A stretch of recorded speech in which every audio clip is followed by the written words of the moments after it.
Hey listeners, Dan Harris here, host of the 10% Happier podcast. Imagine all your audio entertainment available in just one place. That's what the Audible app is all about. With Audible, you can always find the best of what you love or discover something new. Audible has an incredible selection of wellness titles and originals like The Light Podcast by Michelle Obama, Work It Out by Mel Robbins, and Confidence Gap by Russ Harris. Membership includes access to Audible Originals, podcasts, and tons of audiobooks that you can download or stream as much as you want. And as an Audible member, you can choose one title per month from an ever-growing catalog of titles to keep. The Audible app makes it easy to listen anytime, anywhere, whether you're traveling, working out, doing chores, wherever your day takes you. New members can try Audible now free for 30 days. Visit audible.com/Harris or text Harris to 500-500.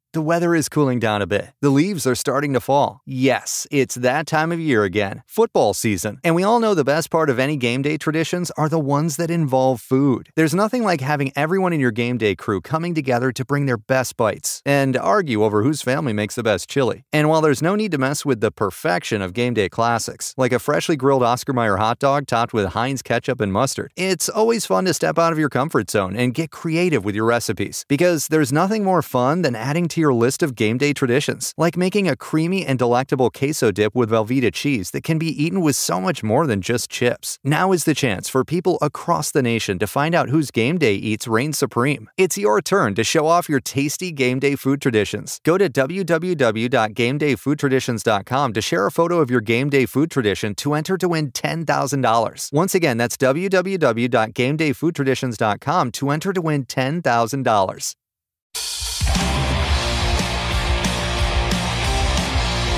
This is Full Change with Tom Laidlaw.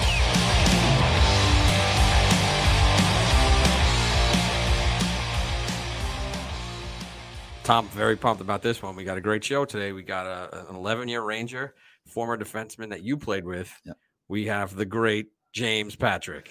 Chief, what's happening, brother? Good to see you again.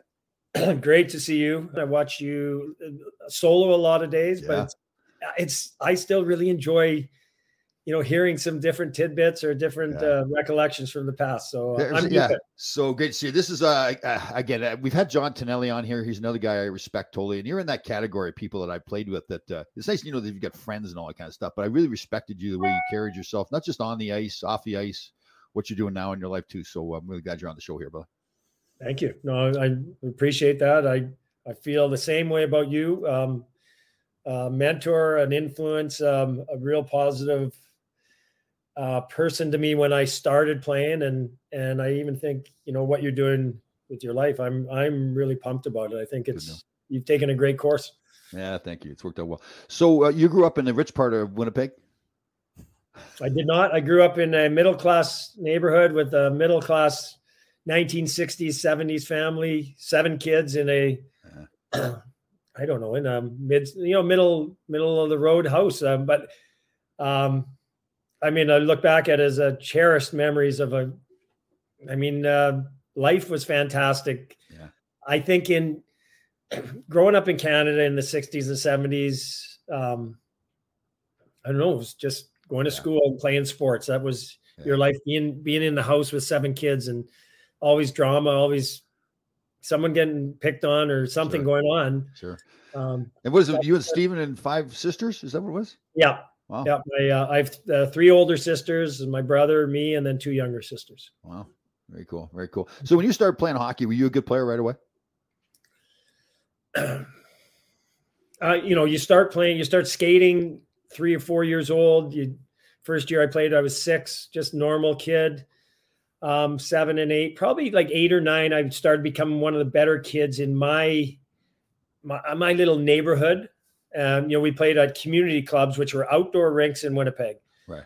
So I lived in a neighborhood called Winnipeg's divided into 6 areas. I lived in one area called St. James that you guys bug me about. But in St. James, there's like 10 community clubs, 10 outdoor rinks, and you belong to your community club. And so till travel, which started at 11 years old, all your games and practices would be outdoors, and you'd play against the other community clubs.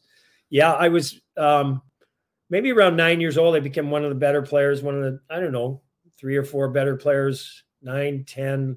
And then 11, there's the 6 areas of Winnipeg were divided. And that's when you had double A or triple A, double A, and still community club hockey. But when I look back, I think I was one of the better players at 11, 12, 13. At 14 is kind of when it changed for me, where 14, I was probably one of the best players in Winnipeg, maybe me and another guy kind of. Right. So I forgot to mention too, one of the worst things for James Patrick to do is talk about himself too. So this is painful for him right now. And I mean that as a total compliment too. That's just not James's way. He let his play do the talking, or other people do the talking. Polar opposite of you then. Huh? Jesus. Totally. That is true. So then at 14 years old, you start becoming one of the better players. Now, you didn't ever move away from Winnipeg. You kept playing in Winnipeg all the time. I played 14 and 15 in Winnipeg.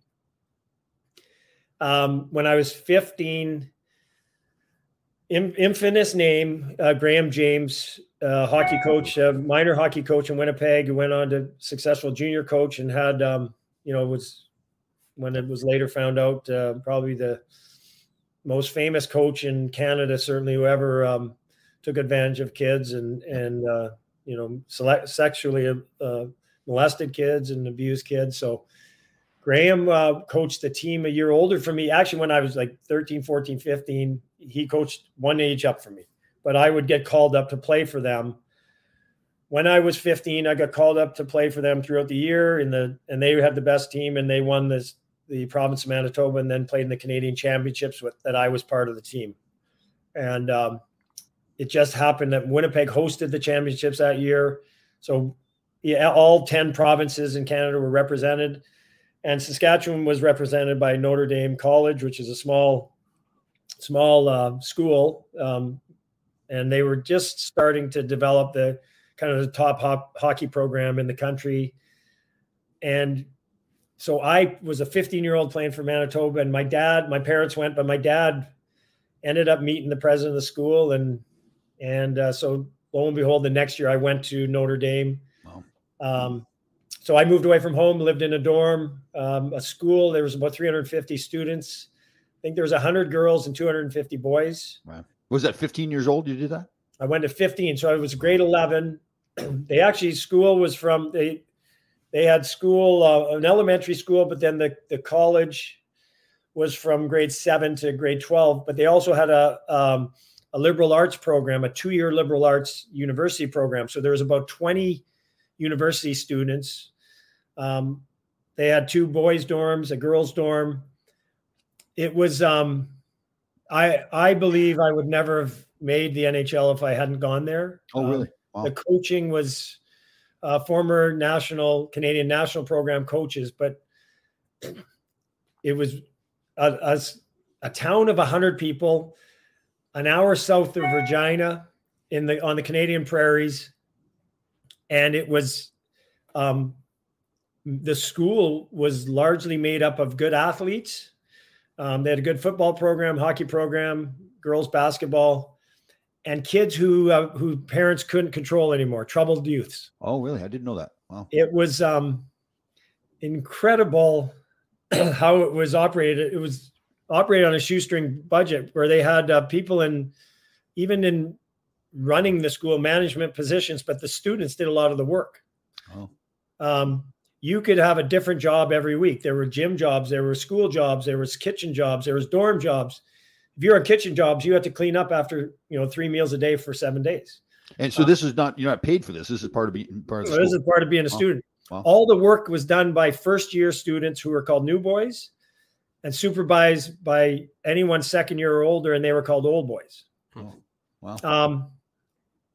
There was a job called rink rat. Oh. There was no Zamboni, so they used to flood the ice with a barrel, an Olympic-sized arena, and they had 4 guys with 6-foot wide shovels, and so there was usually 2 games a night. Right. All the games had floods in between periods, in between the games. So if you were on rink rat, you would put your skates on in between periods, had to shovel the ice. Right. The guys would do it in about 2.5 minutes. Really? Wow. Yeah. So the reason I'm talking a lot about this school, the hockey, you're on the ice every day. The coaching was incredible, but it was a wake up call to be away from home, to be in a different environment, a scary environment where a new boy had to do a job. And if you didn't do it, the old boys they would beat you up. And I mean, there was intimidation and fear, and it was almost like it was kind of wink, wink, nod, nod. This was not allowed, but it was allowed. Now, were your parents aware that this was going on? No, no, not at all. I was so mad at my parents for sending me there. I hated it. Oh. For 3 months, I was so mad. I was so homesick, right, and didn't want to go back after Christmas. Went back after Christmas, and I look back at it being the greatest experience of my life. Wow, interesting. Really good hockey players, probably from our midget team. I bet you about 6 or 7 NHL players. Who are some of those players? Gord Kluzak, Lyndon Byers, myself. Gord Shervin played about 250 games. This Todd Struby played some. Gary Lehman, a 50 goal scorer who played quite a while. Yeah. So James, Brian Curran. So 3 of our 6 defensemen played in the NHL. Myself, Gord Kluzak, and Brian Curran. Wow. James, are you guys cleaning the rink between periods of your games? No. So if you had the job and you had a hockey game, you had to get someone to cover your job for you. That really? Wow. Yeah. Now your parents obviously know all this stuff now, right? Oh, yeah. Right. Well, do they look back and say, "Gee, I can't believe we did that to you," or are they? No, my dad thought it was great. My mom was probably a little sympathetic to me. Right. But thankfully I had my teammates. I had 2 teammates at the time. Gord Kluzak at the time, he was 15 years old, was about 6'3" and close to 200 pounds. Yeah. And this Todd Struby was another real big, tough farm boy. Right. If I didn't have them as personal bodyguards, I would have it would have been more miserable. Sure. Like Curran was a big boy too, big tough guy too. He sure was, yeah. Now Lyndon Byers though at that time wasn't much of a fighter, right? Was he more of a skill player? He was a good player. He was a real good player on our team, and then ended up going to Regina Pats. Right. This Dale Durkach, who was eventually the leading scorer in the Western Hockey League. We had a fantastic midget team, and our 2 best players were 5'6" guys who never played. Never played at a high level, but they were our best players. Never made it to the NHL because of size. But Byers and Lyndon and this Durkach went to Regina and played like 3 years there, and were the best line in the Western Hockey League. And Lehman and I think both Lehman and Byers were 2nd round NHL picks, and both played in the NHL. So. Yeah. So how many years did you stay there? Was it 3 years? 1 year. Oh, I went there 1 year, and then I went and played Tier 2 in Prince Albert. Oh, okay. So you could have gone back there. I could have gone back. Oh. Half our team went back and as seniors or grade 12 and played junior in Weyburn, which was a half hour away. Right. So played in the Saskatchewan Junior League for Weyburn. Oh, okay. Good. So you played 2 more years at in Weyburn? Is that no? I played in Prince Albert. Oh, okay. And 1 year in Prince Albert, a real good team, a lot of NHL players, Dave Tippett and Greg Kozlowski and trying to think, Bill Watson, a number of drafted players. There are a number of guys even played in the minors. Sure. And then Dave Tippett and I went to North Dakota together. Oh, okay. I didn't know Tippett went there with you. Oh, well, that's interesting. Yeah. Wow. And we actually played a PA together, 2 years in North Dakota, then a year on the Olympic team together. So we were. So you just got 2 years of college done. Have you come back and got your degree? I went back for 2 summers. Yeah. And then met my wife and never went back again, kind of. Yeah, I know. I'm the same way. I should go back, but really? Should you? It's kind of a lost cause now, yeah. I went to truck driving school, so that's one thing. But you were with us when I went to truck driving school. Oh yeah. I remember I was the one guy who thought you were doing something great, and I would never crack a joke about you, but I remember Grash and Willie. Oh, and yeah. Bubba. Oh, totally. Yeah. I think I can remember Bubba, Barry Beck saying truck driving school and looking out of the corner of his eyes and going, what is this guy thinking? I look back now, that's pretty much been my life. What am I thinking about? Yeah, totally. So you had 2 years in North Dakota. Did you guys win any national championships, sir? We did my first year. All right, good. Yeah, that was a good program back then, man. That was really we had again, I was lucky. Gino was an awesome coach, great assistants, and we had this Dean Blaze both years. Was this guy was a leader, a mentor, so intense, and I mean, we would have our Sunday free skates. You play Friday, Saturday, and he would be out there and take no prisoners. Like this guy, he'd be running guys and sticking guys but so competitive, like you would want to go through the wall for him. And that's good. Yeah. Well, he went on after Gino Gasparini retired. I think Gino won 3 national titles. Dean Blaze ended up winning 2 at North Dakota. And then he went and started the program in Omaha, Nebraska. And, that's right. Yes. In U.S. hockey circles, he's pretty well-known name. Really, is he still coaching now? No, he's retired, but pretty special guy. And and we had. When I look at my time at North Dakota, like it was Prince Albert and North Dakota, I didn't understand culture. Yeah.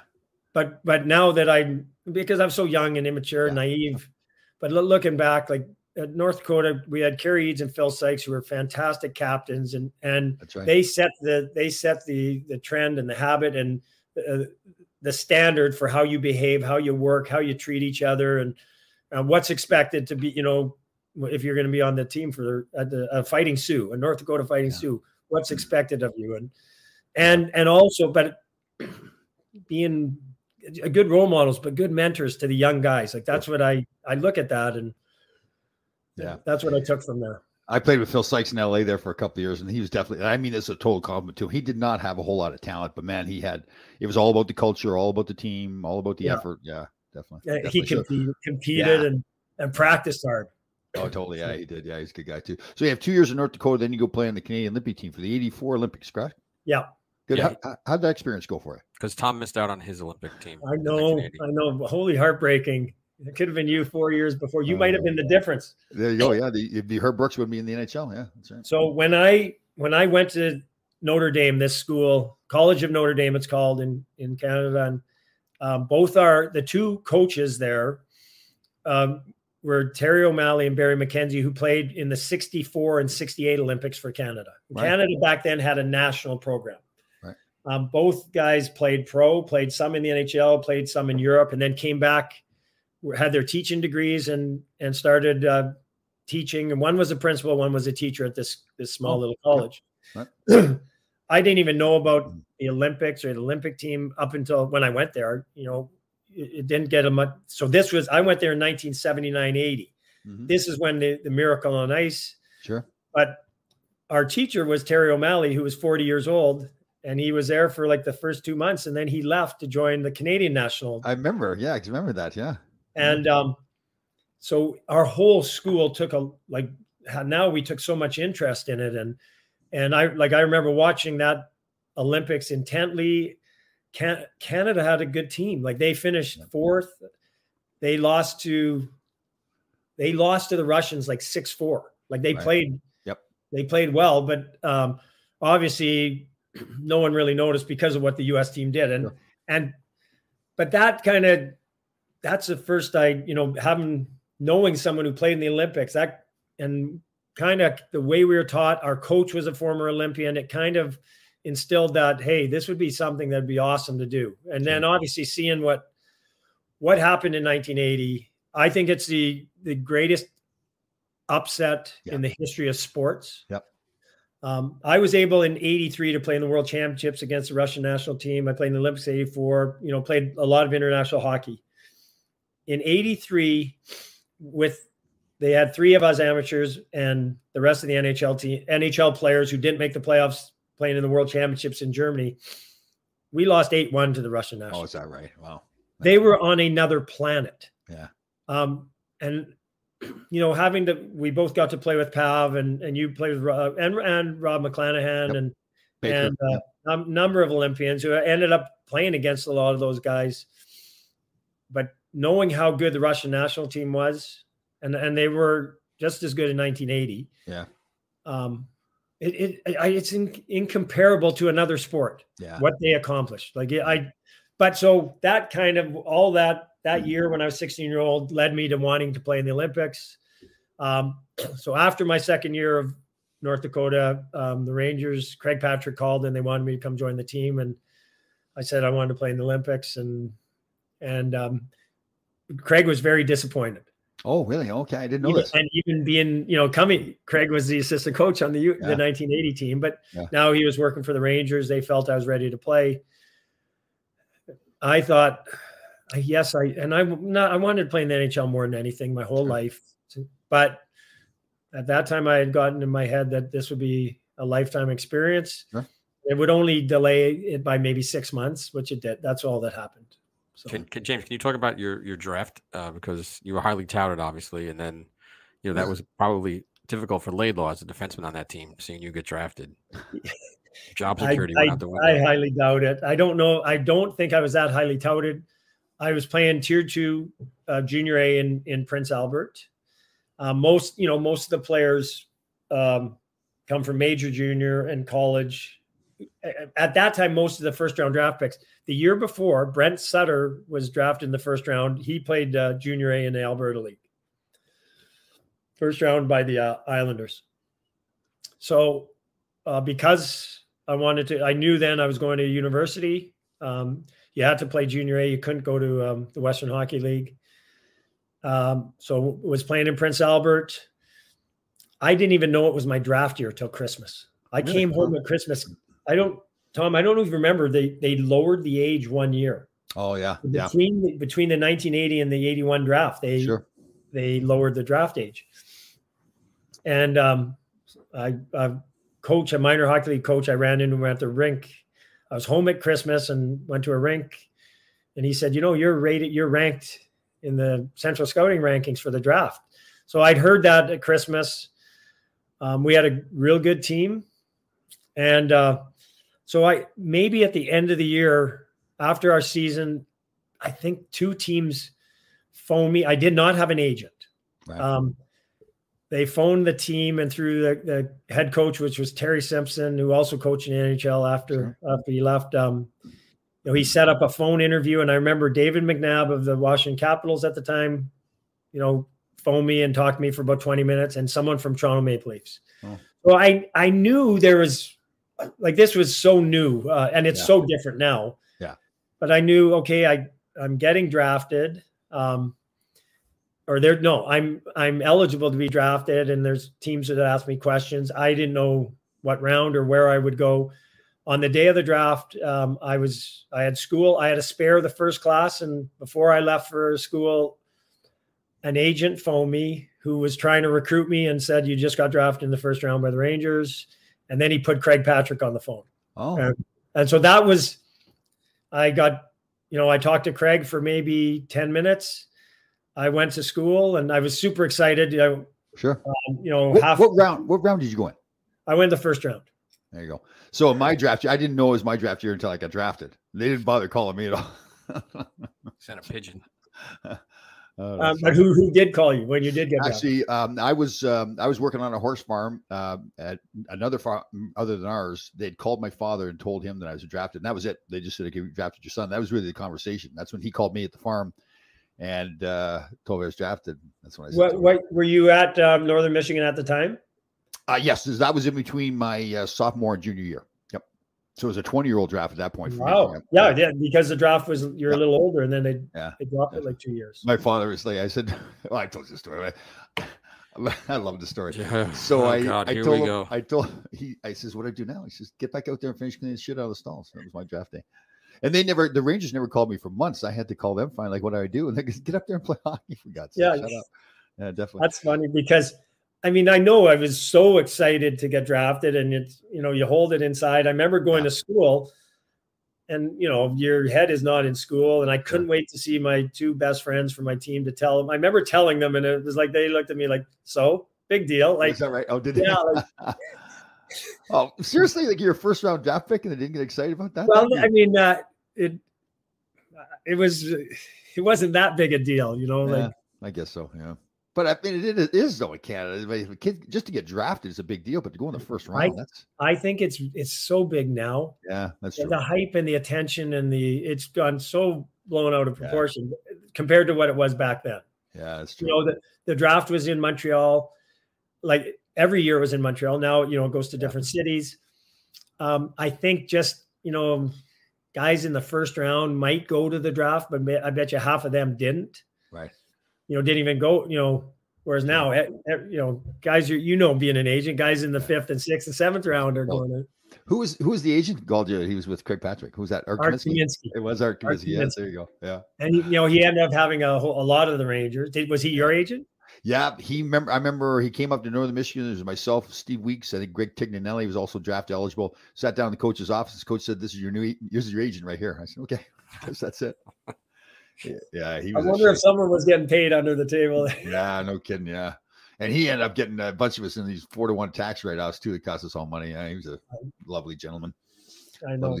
So you go to college, have your 2 years of college, the Canadian Olympic team, and then right after the Olympics, you came with us to the Rangers, correct? Yeah. Yes. Did you bring the toilet bowl thing on your head with you? That was in my 3rd year. I got hit and I pinched a nerve in my neck. Ted Sater said I could not play unless I wore that. Oh, geez. And the hilarious thing is, and James knows this, he only wore it for a couple of months, right? Is it that's it. Right. I probably wore it seems like every picture of James Patrick has the toilet bowl. But was Sater your favorite coach too, James? You guys got along okay. Well, I look back at him, and I mean, maybe even being a coach now, I think he did some good things. I just think his respect for players and respect for the veteran players it killed him as a coach. Yeah. When he sent those guys off at the start of the year, like Mike Rogers, and he's almost like he was doing it purpose to like really good guys too, right? The really team players. He was coming in. He's maybe it's him putting his stamp on the team. He says, but he's getting rid of some really good people. Yeah. And it was, it sent a message to everyone else. I don't know if you know this, but so he came in. I had played really well when I first joined the team. Yep. Then the next year, it's my first full year, but kind of my second year with the team. And I had a really tough year and did not live up to expectations, did not play as well. Oh, I don't remember that. Wow. That was, that 1985 year. And so now the next, then he got hired in the off season. Right. And we had a lot of defensemen. We probably had about 8 defensemen. Sure. The first 10, 12 games, I hardly played. Oh, really? Oh, yeah. Like I was a 6th defenseman, and not happy about it. Very, we had Baba. I don't know if you remember, Gresh was a healthy scratch the first 4 games. Yeah, I know. Yeah. And there's Baba and Rexy and you and Willie and me and Grant Ledyard and Steve Richmond. Yeah. So that's like 8 guys. Yep. We played the 12th game of the year in Winnipeg. And that morning in the paper, I got interviewed, and a reporter the day before had asked me, heard I'm unhappy and I wanted out. Oh. So he asked me that question. I didn't say I wanted to get traded or anything, but I said something about not playing much. Right. So, do you remember in those days you'd go to the city and you get the paper outside your door, and the guys would go down for breakfast. And especially the Canadian cities, there'd be 3 pages of hockey stories. Yeah, totally. So that morning skate, Ted came up to me on the ice and said, I'm going to try and get you involved in the game more. And so obviously he read the paper too. Sure. I got a goal. We won the game. And I know I started playing more. Well, I remember probably 2 months later, him telling me I'm the best, I'm our best player. I'm the best defenseman. Well, the first 12 games I didn't play. Right. But after the year when we lost in the semifinals to Montreal, Ted told me if we would have had Ron Greshner, he thinks we would have won the Stanley Cup. Gresh broke his thumb. That's right. Gresh was huge. He ended up playing center. Yep. Played huge minutes. Yeah. And killed penalties, played power play, played a big role, could play defense and forward, and it was just fun. Here, Gresh couldn't play at the start, but then at the end of the year, he's our best player. Right. I felt a little bit so did I like Ted Sater? I mean, he played that second half. He played me a lot. Sure. I played a ton. And so I remember I moved to the left side. I played with Willie, probably maybe around the time you hurt your spleen, because we lost a left defenseman. That's right. Yeah. I just look at, the biggest thing I do take, the two things I take from that year, me doing crossovers on my knees. You tell that story. Come on, you tell the story better than anybody. I do not know if people, if you don't see it, can even believe that this is happening. But I know I was always full of vim and vigor, and I had energy. I always felt I wanted to get on the ice and skate hard because I wanted to get my legs going, get into practice. And I've always had to be the first guy doing drills. Every drill, I got to be at the front of the line. And so we were down with the assistant. Hold on, I just interrupt you one second. You did it in front of the three of the worst people you could probably do it in front of too. There's Ron Greshner, myself, and Barry Beck, right? Okay. All right. So all the defensemen are down in one quarter, and the forwards are at the other end. We're doing defenseman drills. And I'm pretty sure it was Reg Higgs said, okay, I want you to skate backwards to the blue line, hit your knees on the blue line, then do crossovers along the blue line, and then skate forward to the other corner, kind of.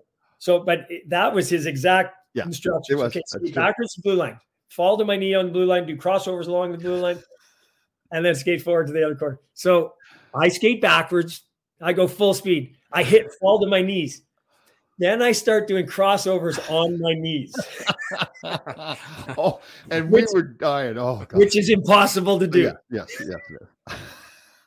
So I still remember. I remember trying it for about 5 steps, but you can't do it. And oh, God, seeing Tommy Gresham, Barry Beck, I can still see Barry Beck's face almost dying because he didn't wear a helmet. And he was even more. God. Yeah. I think. There were forwards at the other end of the ice who were watching me and laughing. Because we were laughing so much they had to, what the hell's going on down there? Yeah, I know word spread pretty quick because I remember hearing from half the forwards after practice. James, you know what I love though is that you tell the story better than anybody else, right? It's obviously something you're not. Yeah, that's excellent. That was fun. Yeah, because back in those days I think it's still like that, but we were just relentless, right? Especially in practice if something's going on. Yeah. Oh, for sure. So I take that from my year with Ted Sater. I remember that was the other thing. We would do stations. We would come out and do a practice. Someday would be work on different skills. And we'd have a shooting station, a backward skating station, a stick handle station. We had tires that you had to, run or skate through the tires, or we were banking pucks off of 2x4s and some corny drills. And that's why that crossovers on the knee fell into that category. But Pierre LaRouche was a 48 goal scorer in 1984, a 32 goal scorer in 1985, and you cut him like 3 days or 4 days into training camp. That's and you don't send them someplace. You send them to another team's minor league team, right? To Hershey. I know, like that how that whole thing played out.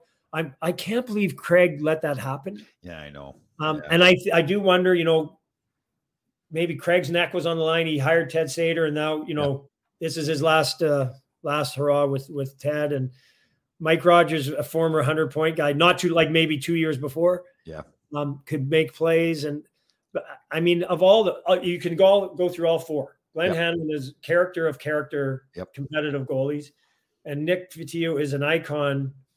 Yeah.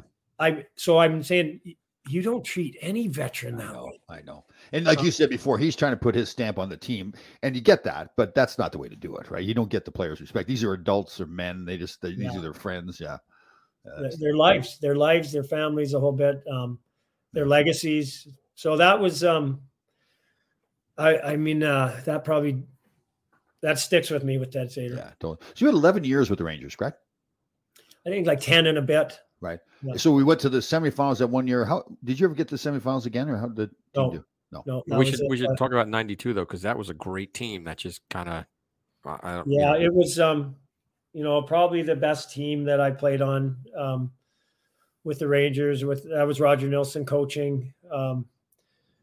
Who my first 6 years ultimately ended up having 6 coaches. We had. Because Craig coached for a while, and we had Herb, we had Ted Sater, we had.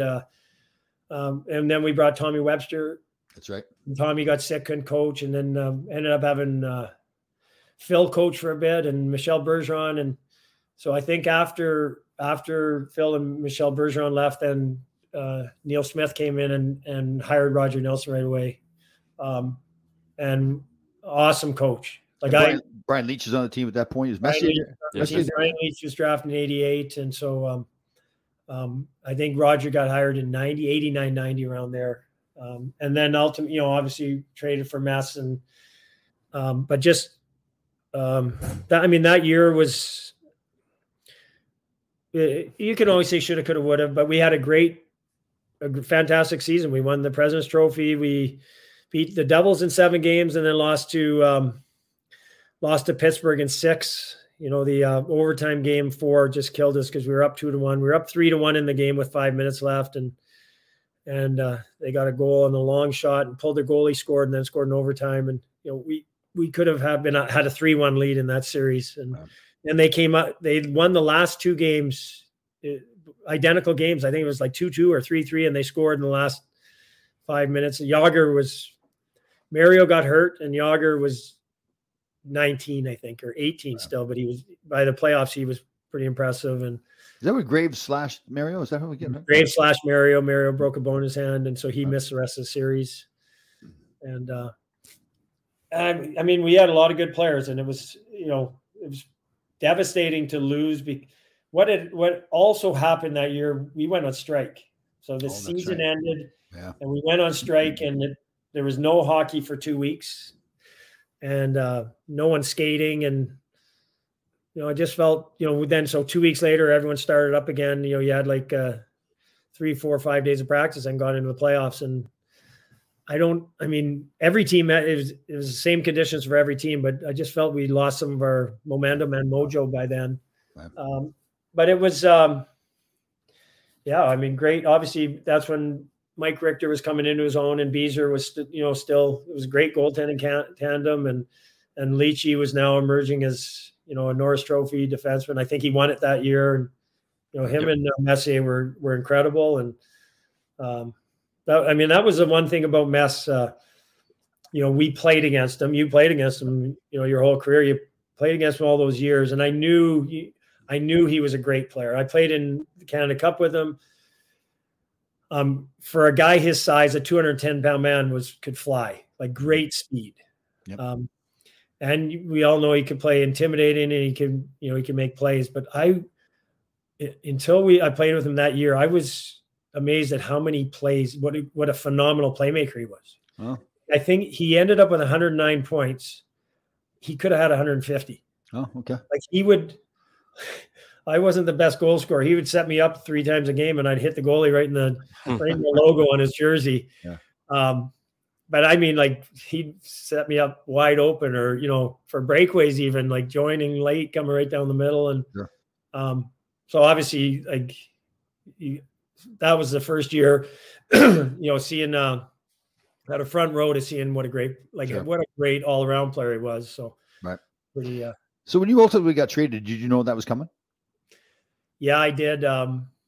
Couple things happened. The year before, I ended up having back surgery. Hurt my back in maybe November, got hit from behind, and kept playing for about 3 more months, which is so stupid because it ended up having nerve damage in my leg. Could never recovered, could skate the same way again. But, I knew there was something wrong with my back, but back then it was like tape and aspirin on it. And, so I ended up ultimately getting surgery, missed the last maybe 25 games, rehab, came in the summer. And by then Mike Keenan was hired.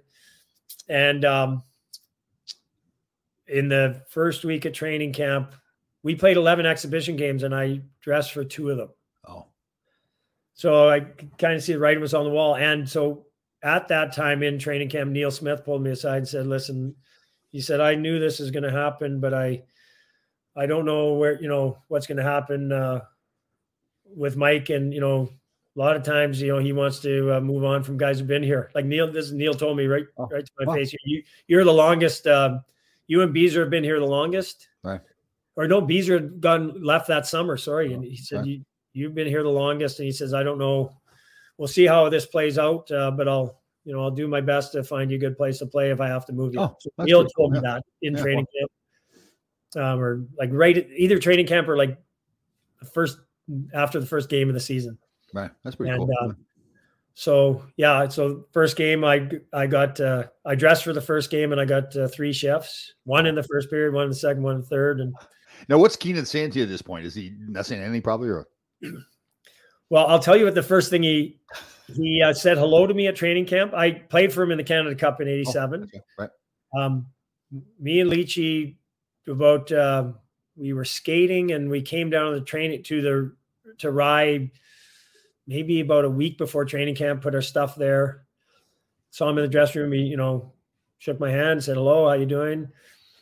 Then never said a word to me in training camp. Oh, is that right? Not one word.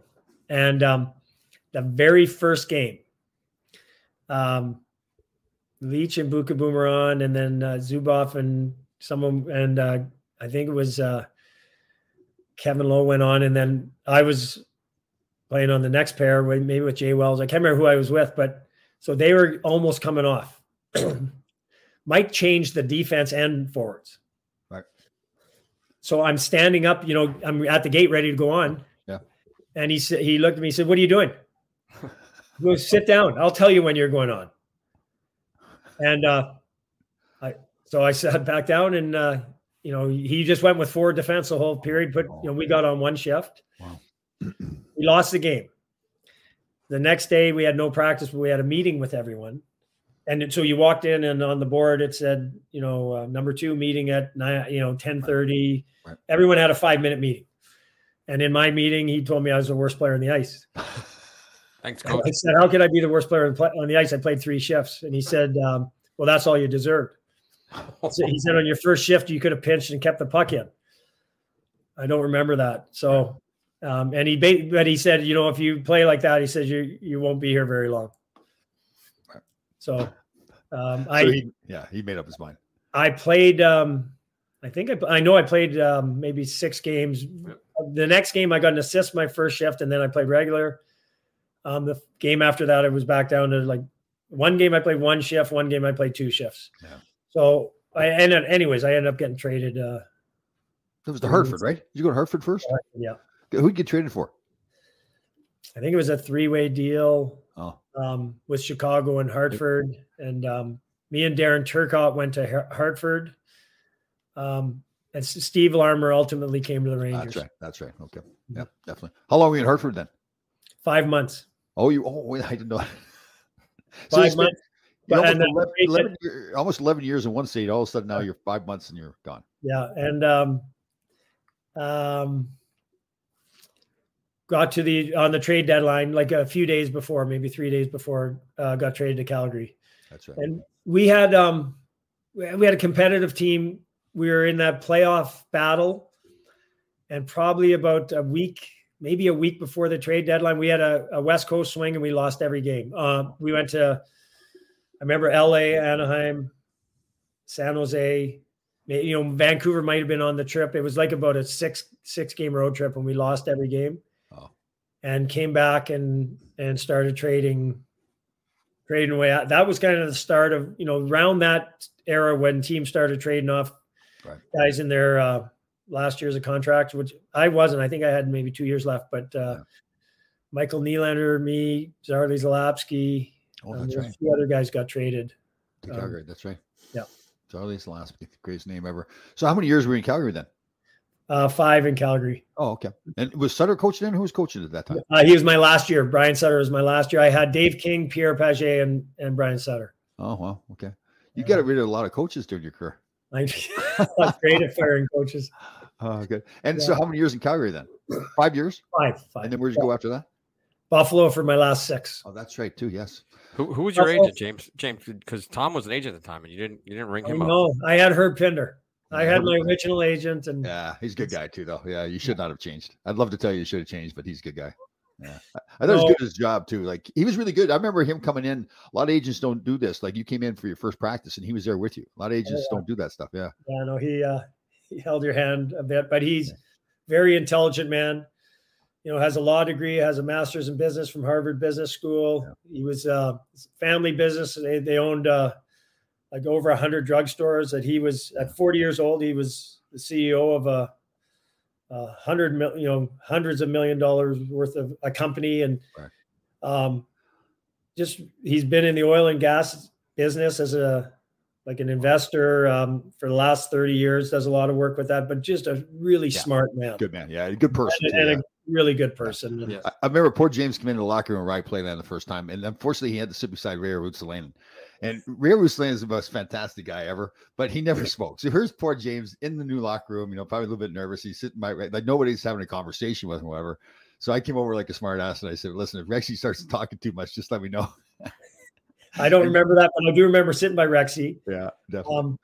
And then I remember getting to know him and what a phenomenal guy he was, and pretty funny too. Like, oh yes, absolutely true. Yeah, like he didn't talk like the first couple of months. We finally went to the pub one day and had a couple of cocktails, and then all of a sudden he started talking. Yeah, he's a good guy. Yeah, I do look back at though. I mean, of the 10 years in New York, like that, those guys were phenomenal. Yeah, like I love that group of guys. Yeah. Pav and Rexy and Mike you Allison. and Resh and Mike Allison, like I know. like just that was a good team. We had, I think I told you this, we had Clark Gillies on the show. Maybe you were on the show with us when we had Clark on it. He said that if we had won that series when Ken Morrow scored that overtime goal, he thought we could have won the cup that year. That we were that good. I just there was a lot of good players in that team. Yeah, and good team players too, right? Yeah. I remember having like all good guys that really knew their roles, played their roles. Yeah, definitely. Do you remember the night before the game that Kenny Morrow? We had a little party. It wasn't much of a party. We were playing Trivial Pursuit. Was it Trivial Pursuit? Yeah. Yeah, that's some party. Yeah. So we ended up getting in a brawl, the two teams against each other. Oh no, I don't. Oh, we had fun. I just know. I remember that series, staying at that hotel in Long Island. Yep.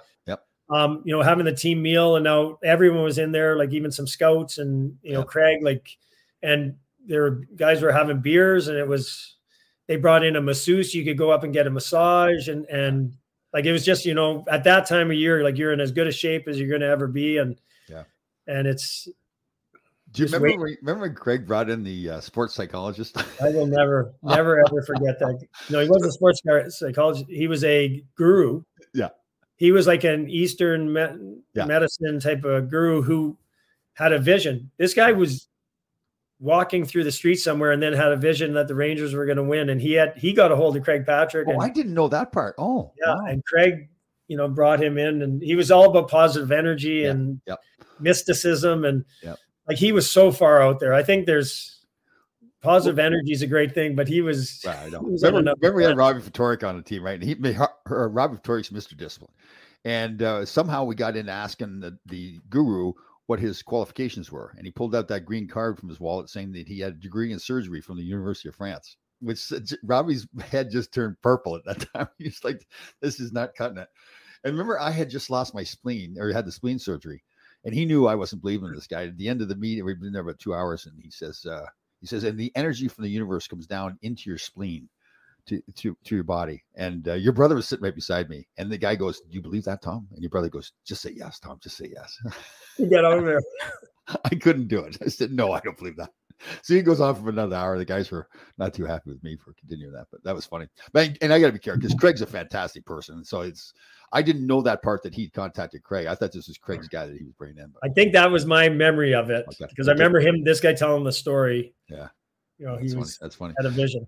So you finished your career in Buffalo. How did it go? Did you guys go to the finals or semifinals? My first year in Buffalo, went to the finals, lost in Game 6 to Dallas, triple overtime. Really heartbreaking. A series that could have gone either way.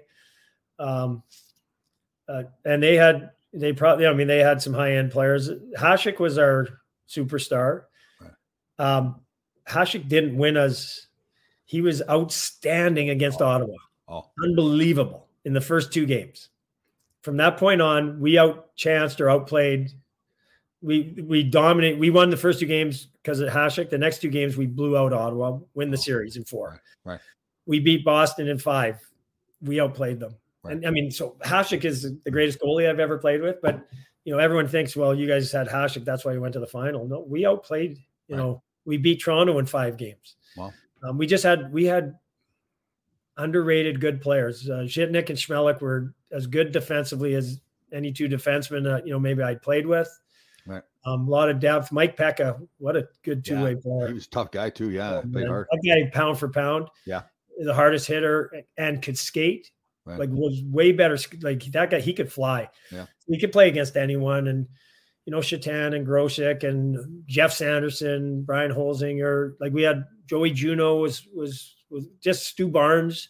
Yeah. Guys they're good players. Guys who had scored 30 goals, a lot of them. And so we, it was heartbreaking. That was the foot in the crease goal by Brett Hull. But Tom over here said that should have counted. Tom, yeah. Well, I did say that. When the puck went in, I thought we lost. So it felt like it counted. And then the controversy started about 10 minutes after. Lindy was coaching at the time. Lindy Ruff was coaching, right? And he wouldn't talk remember the next draft, he got up on the stage and he wouldn't talk to Gary Bettman, wouldn't shake his hand. That's right. I remember that. I loved playing in Buffalo. I went there for 1 year, thinking it was the last year of my career. It was like my 15th year. And 1 year turned into 6. It was like 1 year turned into one more, come back one more. And by then, if I didn't need an agent then, but basically at the end of the year, Lindy would say, we'd like to bring you back if you want to come back. I'd say, yeah, I want to come back. And I signed 6 1-year deals. And the first year brought me in as kind of veteran depth. And then the next 5 years played regular and kind of got my foot in the door and the game was a little different then because there's so many, there was way more obstruction and a lot of the top players were taken out of the game, but every goal was so important. There's so many low scoring games. Right. And we had some really good young D in our farm system, but they're, I can remember we had a couple of young D this 1 year and every game they'd do something really stupid that would cost a goal. And so the first 10 games, I might sit out a few, or I might not play. And then 10 games in, we were fighting for a playoff spot and I got to play the rest of the year just for being steady. Right. So, and you kind of at that point understood that was your role, right? Like you knew at that point, right? Okay. Yeah. The last 4 years I played with Jay McKee, Dmitry Kalinin, Henrik Tallender, and Brian Campbell. Wow.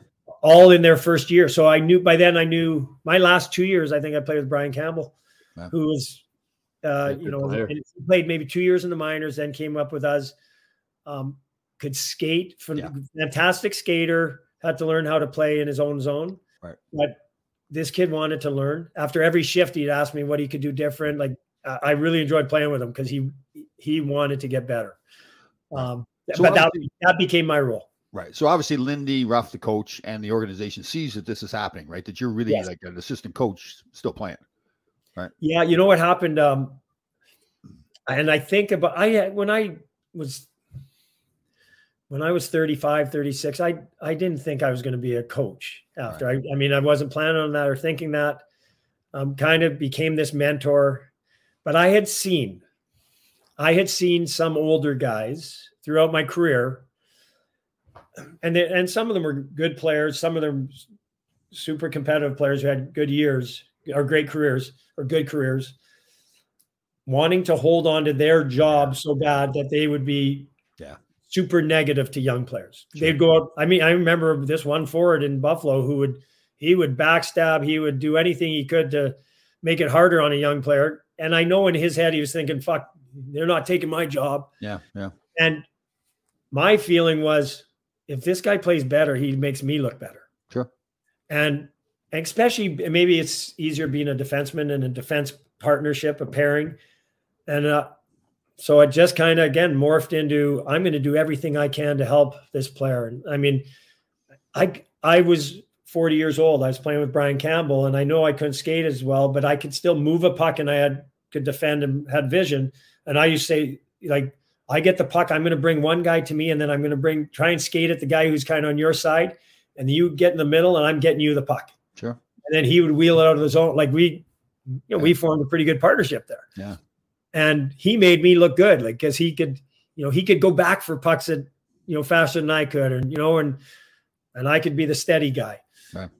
That's more or less how that turned into having a relationship with Lindy, and he saw what I brought, and then he offered me, first to be the skill coach after, and then it went from skill coach to being assistant coach. Oh, I didn't know the skill coach part. Okay. So when your career ended, though, you say, okay, this is it. You didn't want to hang on anymore. That was enough. Well, I was 40 that last year, and then we had the lockout for the whole year. That's There was no hockey. Could I have continued playing? I don't know. Maybe. I mean, I know I could have still played. Are you going to get the opportunity? Was the team still willing to say, hey, we still need you to bring you back? Because at some point they were saying, no, we got to get our young guys playing, or that's a spot. At that time, as soon as the season was canceled, pretty early, Lindy reached out and said, listen, I can't see you playing anymore. You're going to be, you're 41 now. You're going to be 42 at some point during the next hockey season. Sure. But I think you could coach, and I think it'd be something that you could be valuable at. So, if it's something you'd like to do, let's talk about it, or give me a call like that. I think it started like that. And then they had their staff, and Scott O'Neill was an assistant coach, Brian McCutcheon. And he said, I think we could bring you in as a skill coach, like a third assistant. It'd be a great transition for you. And so it started with that. They created a new role for you, is what they did. Well, a lot of teams were bringing in a skill coach, kind of a third assistant, but that's what he kind of opened up that. Yeah. Sure. That's cool. I mean, that says a lot about you too. I'm no coaching experience. They really don't have to create that role, right? They created a role for you because they want to keep you as part of the organization. So I think that's actually a compliment, right? Yeah, no, I mean, I look at it like that. I went back a long way with Lindy. Lindy played his last 3 years with the Rangers. I think he traded in maybe 88 or 89, 90, 91. Yeah. He was with the Rangers. And then, so we were teammates. We were friends. Our wives were friends. And then he ended up in Buffalo. And when I was playing in Calgary, I remember seeing him, talking to him in the hallway a few times, just, Sure. how's the family, those type of things. And then when my last year in Calgary, I became a free agent, and was getting near the end of the summer, and ended up, first, it's kind of, how that free agent frenzy happens, and, sure. And I didn't get signed in that, and then it slowed down. But then at the end of the summer, I had, Buffalo was interested and Tampa. They were both, I guess, kicking the tires, and then got an offer from both, and ended up talking to Lindy, and I knew, right. I knew definitely wanted to play for him, and definitely he was a disciple, or Roger Nelson was his biggest influence, and right. He became an assistant for Roger for 4 years in Florida. That's how he started his coaching career. And I can go back, and Roger was definitely one of my favorite coaches I ever had. Yeah. Like it was, when I think of Roger Nelson, when he got hired, I still remember we hired this 65-year-old coach, which was ancient back then. And I remember thinking, man, we got this old guy. And I walked into Playland the very first day. And when I met him, he was wearing like beach shorts, like long, like skateboarder shorts, a tie-dye t-shirt, flip-flops. He had his dog walking beside him in the dressing room. I had walked into the video, the room where there sometimes would be video, not the dressing room, but the other room where they got coffee in the fridge back there. Yeah. He's watching MTV, and there's a Sinead O'Connor video on, and I meet him, and he says, "Have you seen this video? It's fantastic." Oh, that's funny. And so he was so different than what I expected. Sure. But his video was outstanding. Like it wasn't long. Like he'd come in for a game, and he'd have like 3 minutes on the other team's power play, a bit on their penalty killing, 2 or 3 minutes on their team. Like he really prepared you, or he was almost the first coach that this is what we do off a face-off loss. This is what we do off a face-off win. So everyone was on the same page. Right. Now, when, before that, when we played, we all knew those things, but the odd time you weren't sure as a defenseman, I'm not sure what this guy's going to do. So I better just play it safe. Sure. I can't take my man fully till I know he has his man. Sure. Roger was a good teacher, good systems.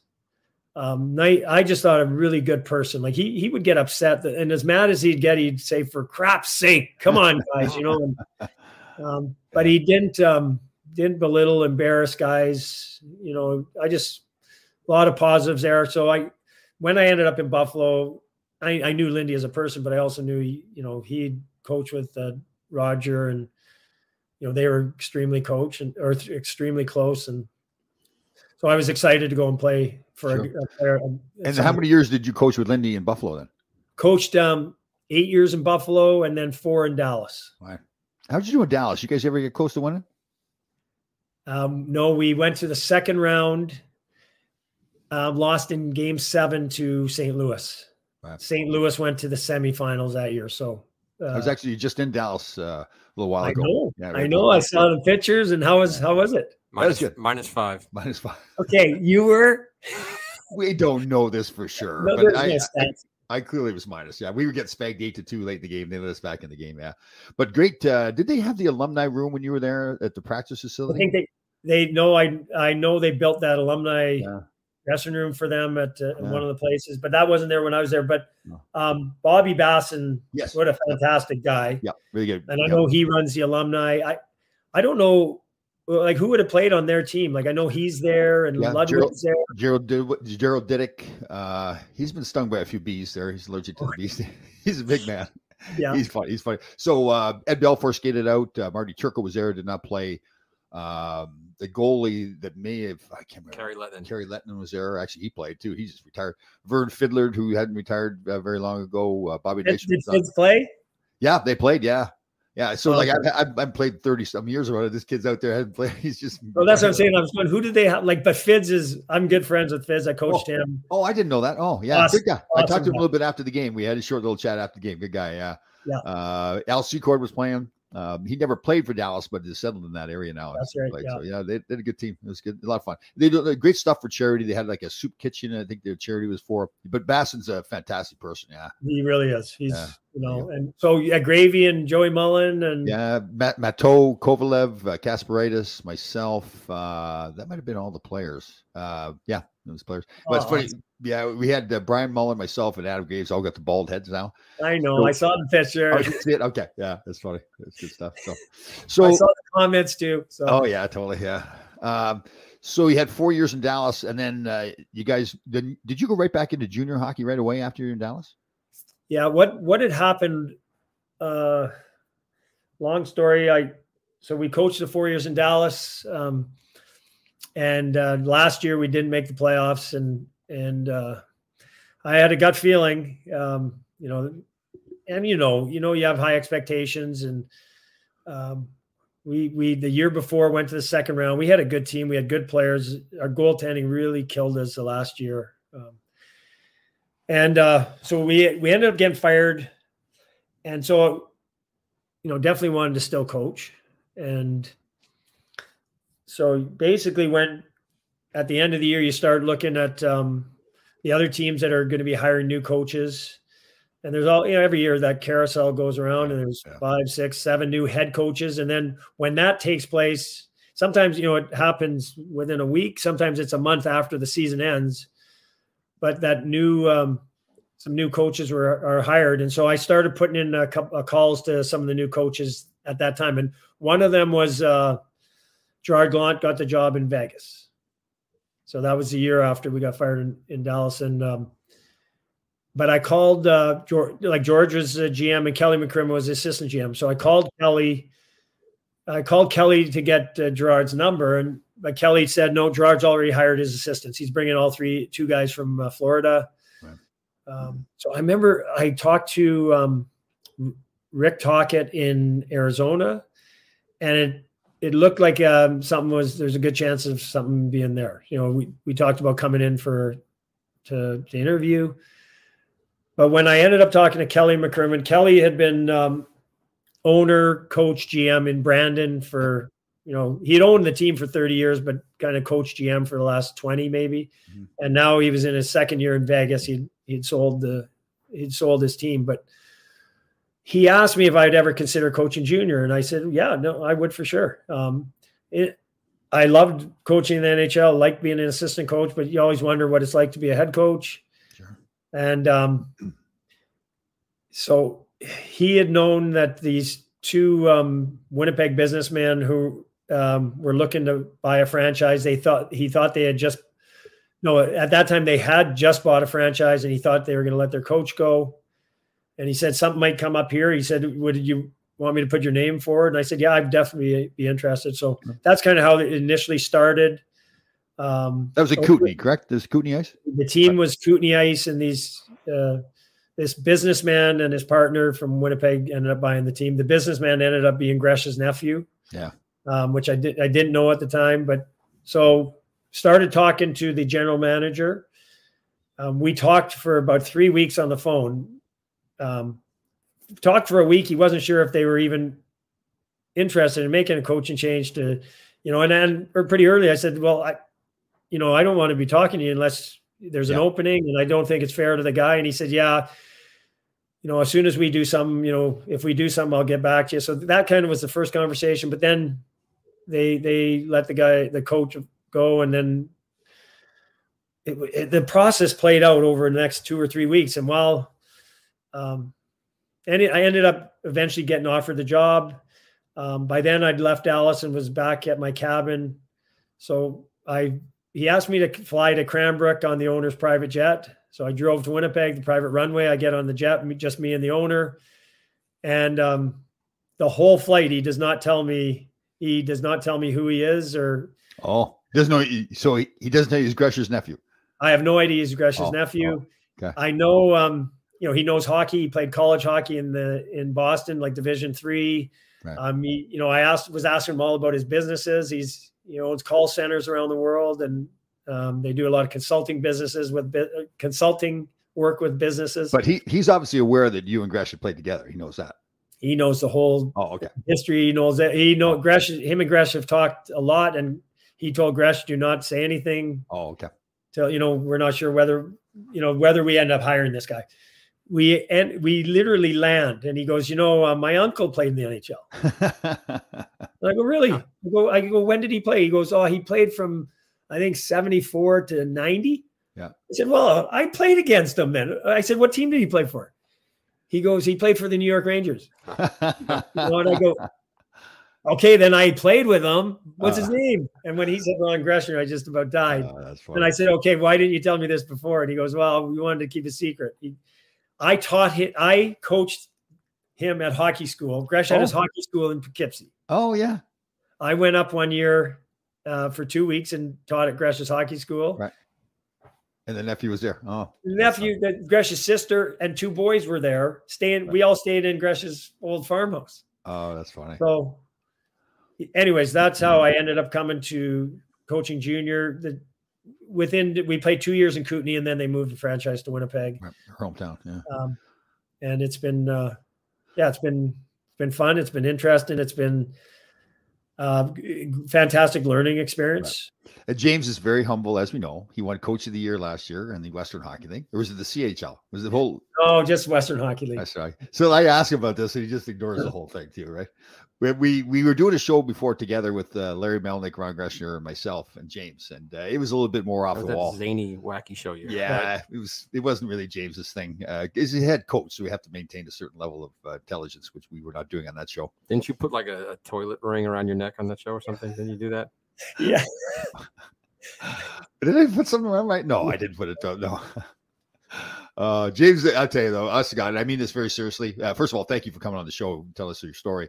But you're one of the favorite guys I played, not just because you're a fun guy and have fun, good player and all that, but I really respected you a lot. The way you carried yourself as a person, the success you've had after the game and everything really shows that, I think, in the coaching level. So you should be very proud of yourself.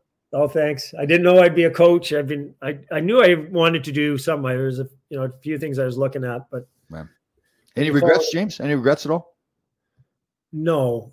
I mean, as a coach, when you're talking to other players, I've made a rule of thumb. I will never talk about, when I played. Right. When I played, we did this. I will never say that. Right.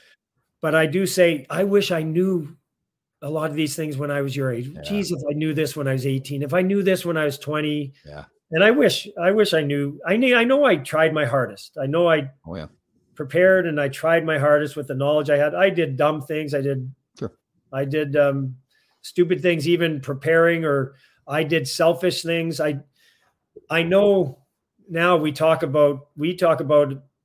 mental skills with our team. We talk about the attitude that players bring every day. And you were in charge of that. Yeah. And your mindset, I mean, we had a real hard practice yesterday because I felt our team, we haven't had a lot of conditioning lately coming through the Christmas break. And we played the night before and we had some players that were really grumbling about it. And I talked to the team. I said, you you can motherfuck me. You can be mad. You can be pissed off. You can say, this sucks. I don't want to fucking skate. I don't want to work. I said, you can have that. But when you say that, you're going to say it 1,000 times in your head, and you're going to make this the worst experience possible. Yeah. Or you can say, hey, I'm here to get better today. Okay, we got to work. I got to put the work in. I'm going to work. We're going to be on the ice for 40 minutes. I'm going to put in hard work. I'm going to get it done. I'm just going to, hey, this isn't too bad. You can change the narrative in your brain. Yeah, totally. Yep. I know I was as bad as anyone when things got, I could get down. I could get mad about stupid things. I wish I knew more. I wish I knew better mental skills. I wish I knew better relaxation techniques. I wish I learned how to breathe early and I wouldn't get it so uptight over things that didn't matter. I didn't know all that stuff. Yeah, I know. I don't have regrets. It's been an incredible journey. I was in the NHL for 33 years as a player and a coach. Yeah. Now I've been able to coach for 7 years doing this. So I'm where I am today. It's from all this, the journey over these last 30 years, and you learn and you try and pass it on, try and be a good person. That's the way I look at it. Yeah, I think that's the big thing, right? So you say to yourself, this is what we had back then. This is what the skills we had. This is all we knew. Like I trained my core now. I didn't know what the core was. There was an Apple core back then. And now, so much better off. So yeah, James, I really think you got to look back at your whole life in general, but your 40 years, both coaching and playing, and you should be really proud of yourself. So that's great. Well, thank you. Thank you. I'm proud of you with what you're doing with your life now. And I do mean that because I know the transition is hard. I know when your career ended, I thought I was happy to ever see around the rink that you became an agent. Yeah. Better than a truck driver. But I did wonder how you would make out. Sure. Because we were pretty close and I felt close teammates when I started. Yep. And then, with your back injury and your injury, your career ended. And I know you looked at truck driving school, and then I know you didn't pursue that. So I wondered, okay, what is Tommy going to do? But I think the positive vibe and the message that you pass out, like that makes I'm super proud of that. And I do think, I've again, in my being around the game for a long time, like there's a former owner, president of the Sabres, his name's Larry Quinn, he's still in Buffalo. I got to know him very well from my time in Buffalo as a player and a coach. He does everything possible that he can to help out ex-Sabres. Oh. Help out guys who are down on their luck, how can I help them with their careers? How can I help them, find jobs? He's a really good person. You don't think about that when you're 30. Yeah. You're a player and you're focused on, but I love playing with Willie Huber. He's a fantastic teammate. And he had a tough go after hockey. Yep. And I was still playing, and now I could look back and I just said, geez, I wish, was there someone there to help Willie, make the transition from player to being proud of what he's doing or happy with what he's doing and so I don't know what happened. But I look at your journey and I say, this is awesome. I think Tom, being a role model, a mentor, a leader. Come on, you got to say, James, you're shocked that he's doing this, right? Maybe a little. No, I'm not shocked, but I'm real happy how it went. But James, you're just so you look back to how we were and how we acted when we played. No, I shouldn't say how I acted when I played. To think then that I'm now going to be doing the things I'm doing now, like the healthy lifestyle and the mentoring and all that. Yeah, no, I wouldn't blame people at all if they go, holy crap, he's really doing that. Like the one thing I'll share, I don't want to broadcast this, but drinking was part of our culture when we played. Yep. And we used to play Saturday away, Sunday home. A lot of the games get Monday off. Sunday night we went out. I used to go out when I was young in the city, get home at 4 or 5 in the morning. Drive drunk home. You'd sleep till 1 in the morning and then be groggy. And then I wasn't very good in practice on Tuesday, but there were times where we'd have drinks the night before practice. After a game, and we practice the next day, and you'd have 10 beers and you'd have a couple shots. I was awful in practice. Tommy was the best practice player I've ever seen after drinking a lot. Yes. Yeah. It was incredible. Like it would blow me away how good he could be in practice. And I'm going, he drank 15 drinks last night or 20 drinks. So I know that was our culture, but I'm saying where you've gone with your lifestyle, I am proud and happy is all I can say. That means a lot to me. At least like seriously from you, James, it really means a lot to me too. So very proud of you too. You've had a fantastic life. It's not over yet. Still a long more way to go, but great job. And listen, thank you very much for coming on the show. I know you're very busy trying to win Coach of the Year again in the Canadian Hockey League. So one game at a time. There you go. I'm trying to win for our team. That I'm not nothing. I don't care about coach. I know. I care about it more than you do. So that's I keep going. Yeah, have a great year this year, and thank you very much for coming on the show. Thanks, James. Okay, thanks for having me. I will keep watching some of your other podcasts. Your Thursday one every chance I can. Still love it. Good seeing you. Talk to you. Okay, Tom. Take care.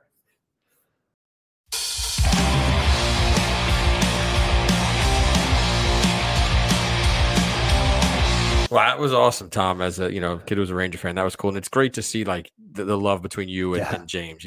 These shows have been great, but that one you could just really feel that he's your friend, and that's super cool. A lot of respect, and I like he respects me as well. And it's kind of funny how we laugh and joke around about what I'm doing now compared to what I was when I was a player. It's fun times. He's one of those guys that when you play with him, you're really proud that he was your teammate. His effort he gave, the way he carried himself on and off the ice. So it was great to see him again. He's good. Yeah, that's a great show. Yeah, really good. All right, Grasshoppers, thank you for listening. We had a fantastic show. We'll see you next time.